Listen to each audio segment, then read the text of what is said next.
Buenas, ¿qué tal, profesor? Mi nombre es Kenneth Murillo Quesada. A mí me corresponde solucionar el ejercicio número 11.6 del libro Alexander y Sadicus de la quinta edición. Y a continuación voy a demostrar la solución del ejercicio que me desarrollaron. Ok, este sería el ejercicio.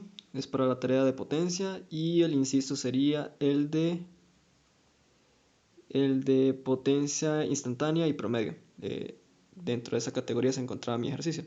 Es el ejercicio 11.6, en donde nos dice que en esta referencia al circuito que se muestra ahí, tenemos que IS, que es la fuente, está dada por 6 coseno de 10 a la 3t amperios.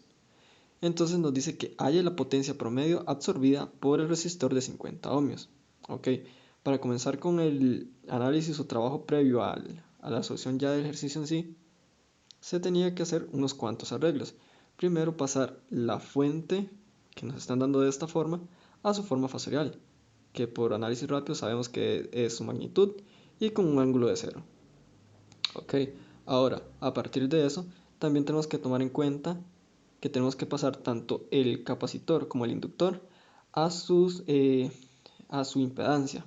Entonces aquí están los despejes correspondientes para sacar sus cálculos. Entonces en este caso, que es para el capacitor, desarrollamos de esta forma y obtenemos que es menos 25J o menos J25. Y para el caso del inductor, que sería este, tenemos que obtendríamos 20J. Al final tenemos esta fórmula, que es la fórmula de la potencia que vamos a utilizar al final para calcular la potencia absorbida por el resistor de 50 ohmios, la potencia promedio. Ok, entonces ahora vamos a cambiar de página.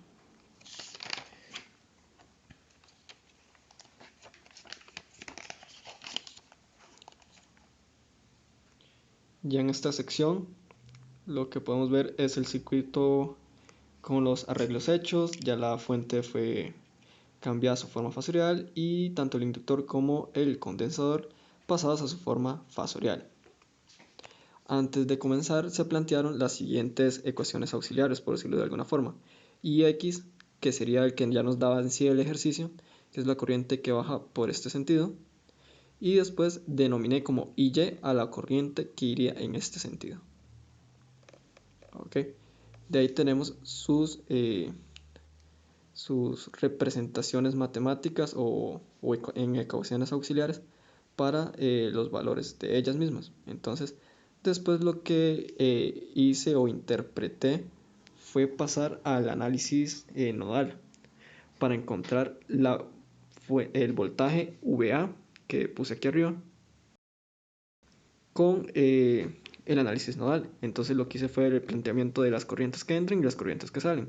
Entonces, como la fuente es de corriente y está ingresando, entonces tenemos una fuente de 6 que ingresa y que de ella, de este nodo VA, está saliendo Vx y Vy. Después aquí lo que hago es despejar y dejar de un lado las corrientes que salen y las corrientes que entran. En la siguiente parte lo que hice fue ya hacer la sustitución de las auxiliares en lo que había planteado como las corrientes y en términos de voltaje. Entonces me quedé de esta forma. Pero en Vy está definido en términos de Ix. Entonces aquí hay que volver a sustituir el valor que antes habíamos planteado como un auxiliar. Entonces se plantea de esta forma y ya se comienza a hacer lo que es el despeje o el cálculo aritmético correspondiente para encontrar los valores. Entonces se comienzan a hacer los arreglos, se hacen los despejes y llegamos hasta el punto en donde encontramos en su forma rectangular el voltaje VA, que VA iría quedando de esta forma: 1740 sobre 13, la parte real, más 1680 sobre 13 J, que esa sería su forma rectangular. Y después lo que hice fue pasarlo a su forma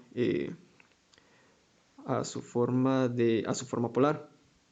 Luego, basados en este mismo cálculo que ya hicimos de voltaje de VA, del voltaje VA, lo que hice fue pasar a Ix a encontrar IX. Como ya encontré VA, entonces IX es simplemente sustituir al valor. Entonces lo que pasé fue su forma rectangular de VA a sustituir y encontré la forma rectangular de IX en la corriente IX que diga.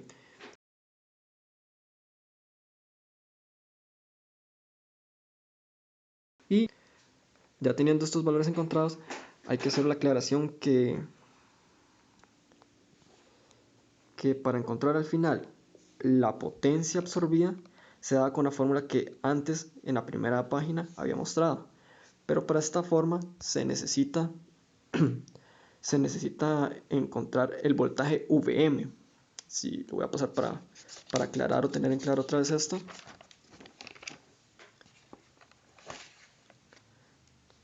Donde está un medio de VM por IM, donde sería un medio del voltaje por la corriente por el coseno del ángulo de V del voltaje por el ángulo de la corriente.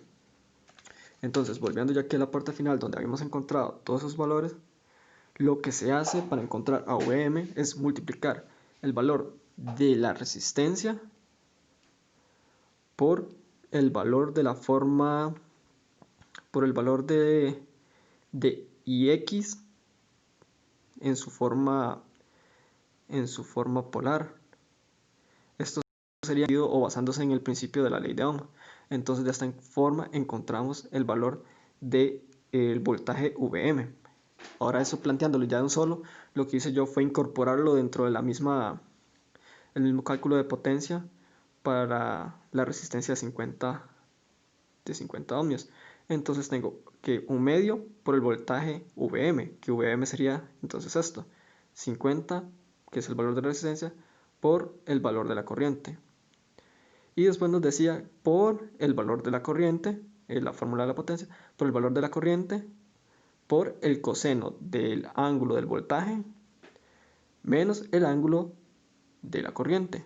Entonces, el ángulo del voltaje, como era por ley de Ohm, esta corriente que habíamos encontrado antes, solo multiplicado por el valor de la resistencia, entonces lo único que afecta es la magnitud de la magnitud de este cálculo de la corriente. Entonces el ángulo siempre queda de la misma forma. Por lo tanto, el ángulo V sería el mismo menos el ángulo de la corriente, que sería este, que es el mismo. Entonces convirtiendo al coseno en el cálculo del coseno de 0. Y el coseno de 0 es 1. Por lo tanto, entonces el cálculo ya de la potencia absorbida por la resistencia de 50 ohms sería de 276.88 watts. Y esta sería la forma en que yo encontré los valores de la potencia y para llegar al análisis.